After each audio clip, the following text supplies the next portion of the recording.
This is what I do when I'm at the bank. Go through the bills.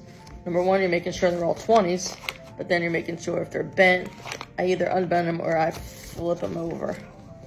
Sometimes it's faster just to flip them over than to unbend them. And again, make sure they're all 20s. You're like, what do you mean make sure they're all 20s, Carrie? Well, sometimes you'll find a 1 in here or a 5 in here. One time I found a 50, and of course I returned it, if you were wondering.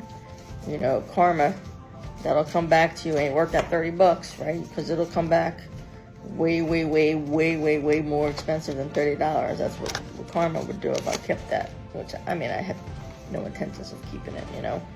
Immediately, I was like, hey, can you just trade me this for a 20? So, go through all the bills, flip them or unfold them. And the reason I unfold them is because if you don't, sometimes jams it up, and then that means you gotta make a trip to the ATM. And, you know, I don't want to make a trip to the ATM. I want to play pickleball or swim in my pool or go on a date with my wife or hang out with my kitty cat Spencer, right? Or whatever, you know what I'm saying? So I don't want to make an unnecessary trip to the ATM. And especially when you're going to fill your ATMs, if you got ATMs that are further, definitely don't want a chance having a bill get jammed, and then, you know, you don't want to have to drive all that way to fix the ATM, you know. So you see, this is the definition of a ratty bill. It's ripped like that. It's got a little bit of tape on it, you know, and it's really flimsy. So this one I will switch out. Got my little money counter. It was like 50 bucks or something.